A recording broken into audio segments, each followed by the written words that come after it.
What's going on, squad?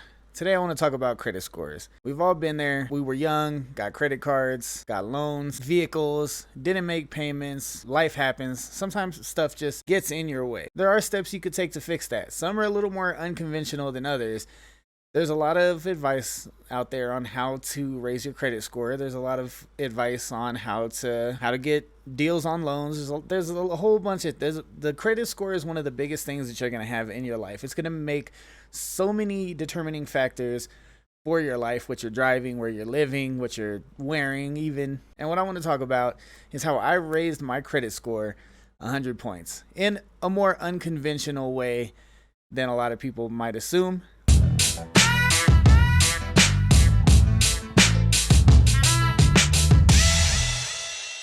Now, this method might not work for everybody. There's a good chance it'll work for some. And if this doesn't work, there's always those conventional methods, but this is just a way to help you save a little bit of money and fix your credit at the same time. Now, this is going to be kind of an out there video, okay? I'm going to give some info here that I probably shouldn't give for numerous reasons. Let me start off with my personal credit problems, okay?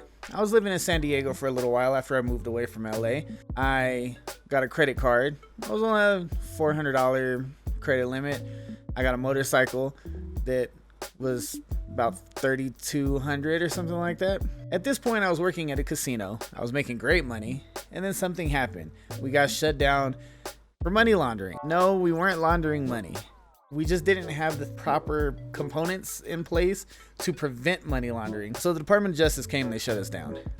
During this period of time, I used my credit card to pay my motorcycle. I wasn't able to make the payment on my credit card, went into collections, okay? Now let's bring up the motorcycle. I didn't touch that credit card, it was over, whatever. I thought I had made my final payment on the motorcycle.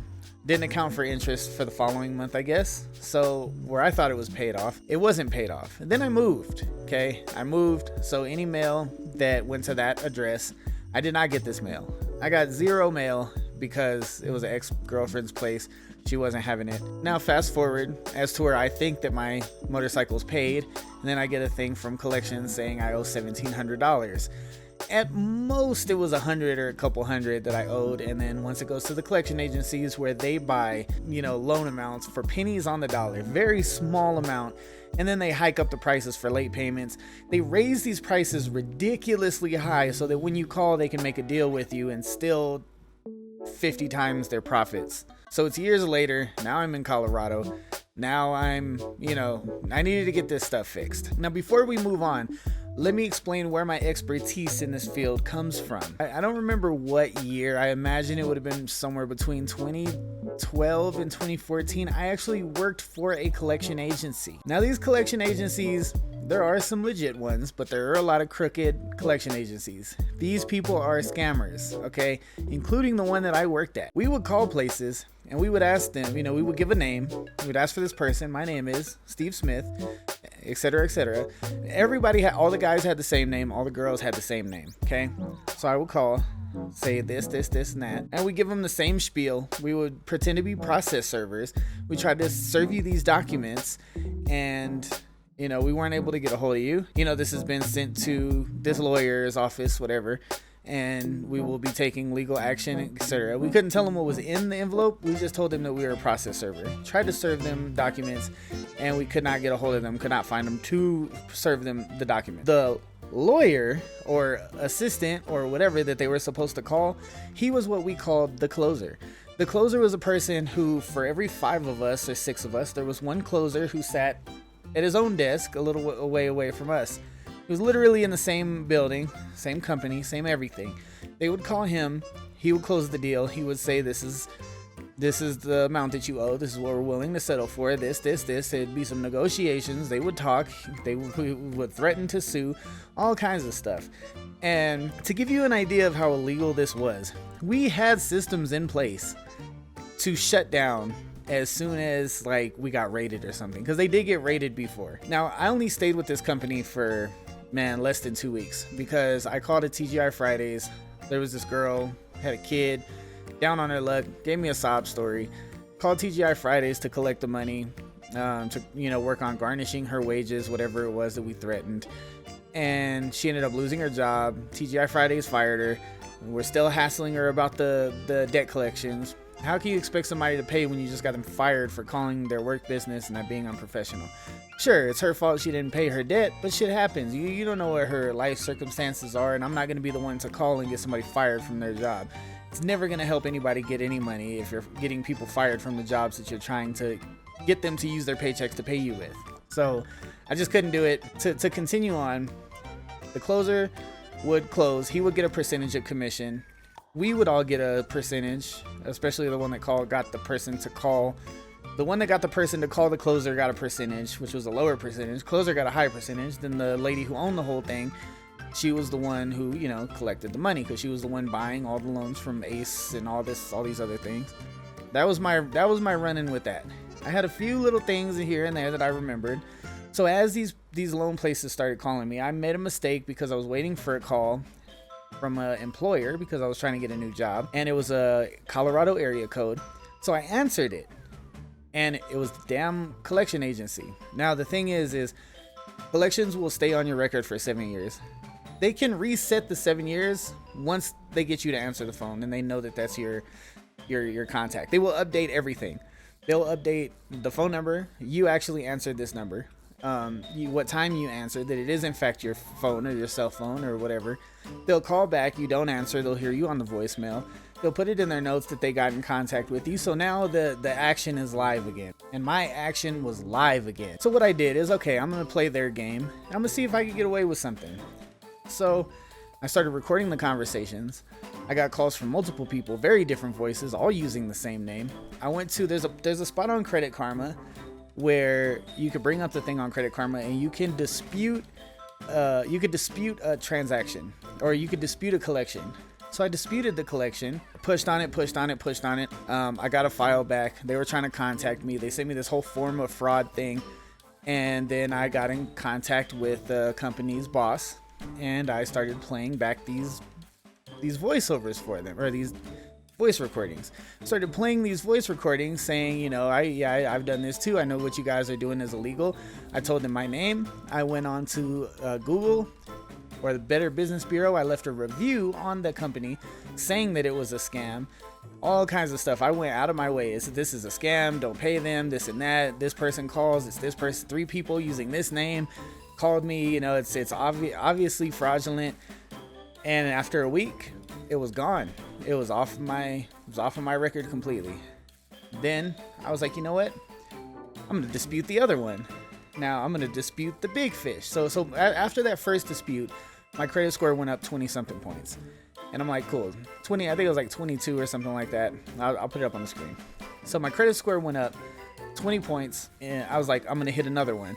So the second one, creditor was calling me, debt collector, started doing the same thing, answering the phone, recording all the calls right here on this very microphone, recording all the calls.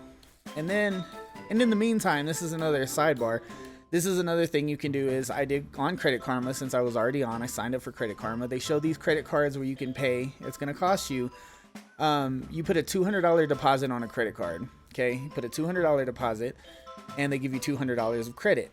Spend $50 of that, pay $20 off, keep it around 30%. And, I got a little +1, +2, +1 here and there. Just, credit going up steadily. No issue.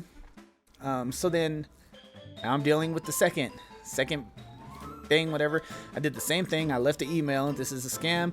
Same people calling, different voices, different people using the same name. I was like, obviously fraudulent. Sent a letter to the, reviewed it on Better Business Bureau. Which you don't want to fuck around with the Better Business Bureau. You don't want them looking at you wrong if you're a company. So after that, I did the same thing, went to Credit Karma, disputed. It got cleared off my record, boosted it up like 62 points. So, we're already cleared to with +1s, +2s. We're already cleared it to 90 point plus. So by that time, my credit card, chances of getting a credit card went from fair to outstanding. Applied for a couple credit cards, got a couple credit cards, have a bigger credit limit, which boosted my credit score more. So I still don't have great credit. I want you to understand that I was in the low 500s when I started trying to boost this credit. I had terrible credit. Now I'm in mid 600s. So it's still not banging, but it's fair. You know what I mean? At least according to the... So, I'm still working on it, doing these, doing the credit card thing, using my credit card on little purchases, keeping it, below 30%, making those payments. because a lot of the times, especially if your credit score is low, you're not going to qualify for a credit card. Just save up money, get some of these deposit credit cards, because then when you close the credit card, you get that $200 back. It's a deposit. It's not like you're paying $200 just to let you open a credit card account. It's basically insurance that if you don't pay your credit card, they're just going to keep your $200. So it's a better alternative than having to worry about your card getting shut down and it going into collections, and just paying it off will keep going on your credit. And then I want to say after less than 2 months, or maybe about 2 months, my credit score is still steadily going up because I'm making my payments every month. I have this many lines of credit open with this much available credit. Keep it under that 30%. It looks like you're responsible. It looks like you're doing what you need to do, and then clear off those collections, man. The biggest thing that haunted me over this past 8 years was having that stuff in collections. No matter what I did, my credit score would go up, go down. Sometimes the stuff would get removed and then it would get re-put on there. So yeah, it is what it is. Credit score back up and running. You could try it out. Just if you ever do, I'm not saying it might not be beneficial for you to answer the calls if you're close to getting it off. But I mean, if you want to and you want to try to push that, I would answer those calls, listen to who's calling, ask questions. Let me get your name. Have records, recordings, ask them their name, ask them the company, ask them the business, and then go on Credit Karma and dispute it. I mean, disputing it, even if it comes back as false, it does not affect your credit score. Because that first one that I tried to dispute, Credit Karma's investigation found it as a legit credit, so I was still responsible for it.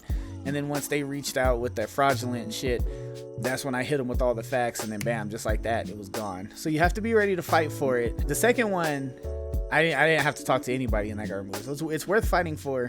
Sometimes you don't even have to fight.